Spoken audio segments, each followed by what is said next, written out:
అదేవిధంగా వేదిక మీద ఉన్న పెద్దలు, పాలిట్ బ్యూరో సభ్యులు, వేదిక మీద ఉన్న సెంట్రల్ కమిటీ సభ్యులు, స్టేట్ కమిటీ సభ్యులు, అదేవిధంగా కార్యకర్తలందరికీ నా హృదయపూర్వక నమస్కారాలు. విశ్వవిఖ్యాత నట సార్వభౌమ స్వర్గీయ శ్రీ నందమూరి తారక రామారావు గారు తెలుగు ప్రజల ఆత్మగౌరవం కోసం స్థాపించిన పార్టీ తెలుగుదేశం పార్టీ. తెలుగు జాతిని ప్రపంచం పటంలో పెట్టిన ఒకే ఒక లెజెండ్ మన నాయకుడు చంద్రబాబు నాయుడు గారు. దేశ రాజకీయాల్లో మన పార్టీ ఒక ప్రభంజనం. పార్టీ స్థాపించిన 9 నెలల్లోనే అధికారంలోకి తీసుకొచ్చారు మన నాయకుడు అన్న ఎన్టీఆర్. మనకి గల్లీ పాలిటిక్స్ తెలుసు, ఢిల్లీ పాలిటిక్స్ కూడా బాగా అర్థమవుతుంది. ఓడిపోయినప్పుడు వెనక్కి తగ్గలేదు, గెలిచినప్పుడు కాళ్ళు ఎగరేసుకుని తిరగలేదు.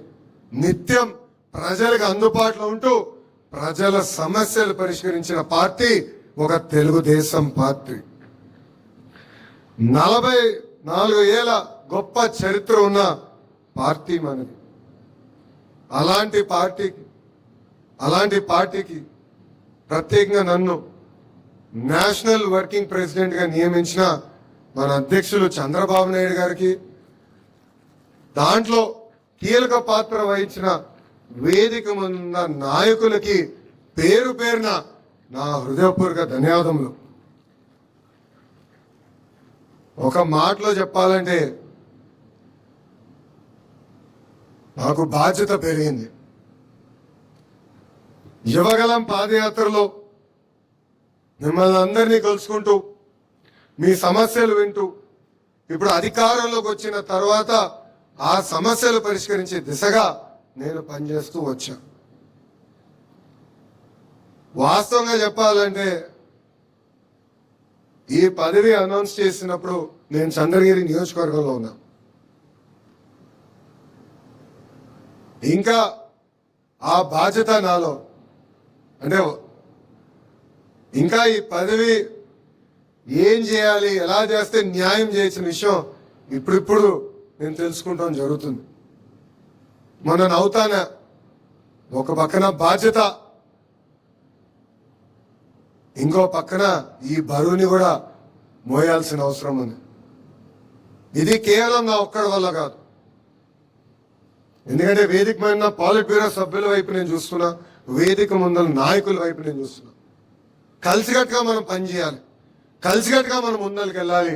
అప్పుడే మనం అనుకుంది మనందరం సాధించగలుగుతాం తప్ప ఏదో నేను ఒక్కడనే చేయగలుగుతాను అన్న అహంకారం నాకు లేదు. కానీ లోకేష్ అన్నీ చేయగలుగుతారని మీరు అనుకుంటే చాలా పొరపాటు పడుతున్నారు. కలిసికట్టుగా పనిచేద్దాం. ఏ ఆశయాలతో అయితే మన పార్టీని ఆనాడు విశ్వవిఖ్యాత నట సార్వభౌమ స్వర్గీయ శ్రీ నందమూరి తారక రామారావు గారు స్థాపించారో ఆ ఆశయాలతో మనం అందరం కలిసికట్టుగా ముందరికి నడవాలని ఈ సభాముఖం మిమ్మల్ని అందరినీ కోరుతున్నాం. పాదయాత్రలో నేను కార్యకర్తలకు హామీ ఇచ్చా, నాడు నేడు ఎప్పుడు మీకు అండగా నిలబడతానని చెప్పా. కార్యకర్తలు ఎప్పుడు నన్ను అడిగారు, అయ్యా అధికారంలోకి వచ్చిన తర్వాత అధ్యక్షులు కానీ మిమ్మల్ని కలిసాక వచ్చి ఇబ్బంది పడతామంటే ఆనాడే వాళ్ళకి హామీ ఇచ్చా, ఎప్పుడు నియోజకవర్గంకి నేను కానీ మన అధ్యక్షుల వారు వచ్చినా కానీ ఫస్ట్ కార్యకర్తలు కలిసిన తర్వాతనే మేము అధికారికంగా కార్యక్రమాలు చేస్తామని చెప్పాను. ఆ ఇచ్చిన మాట ఈరోజు మేము నిలబెట్టుకున్నాం. ఇప్పుడున్న నాయకులందరూ తెలుసు, మన జాతీయ అధ్యక్షులు ఎప్పుడు నియోజకవర్గానికి వచ్చినా ప్రభుత్వ కార్యక్రమం చేసిన వెంటనే కార్యకర్తల్ని కలుస్తున్నారు. 500 మంది, 1000 మంది, 5000 మంది ఉండండి మీటింగ్ లో చివరి వ్యక్తితో ఫోటో దిగిన తర్వాతనే ఆయన తిరిగి వస్తాం జరుగుతుంది. ఎందుకంటే 5 సంవత్సరాలు నరకం అనుభవించాం, అనేక ఇబ్బందులు ఎదుర్కొన్నాం. ఇక్కడ ఉన్న ప్రతి నాయకుడి పైన దొంగ కేసులు పెట్టారు, ప్రతి నాయకుడిని వేధించారు. అందుకే నేను గర్వంగా చెప్తున్నా, పొంగనూరు నియోజకవర్గంలో నామినేషన్ పత్రాలు లాగాలనుకున్నప్పుడు తొడగొట్టి మీసాలు మెలేసి రా రా అని చెప్పిన మన అంజిరెడ్డి తాతనే మీ లోకేష్ కి స్ఫూర్తి.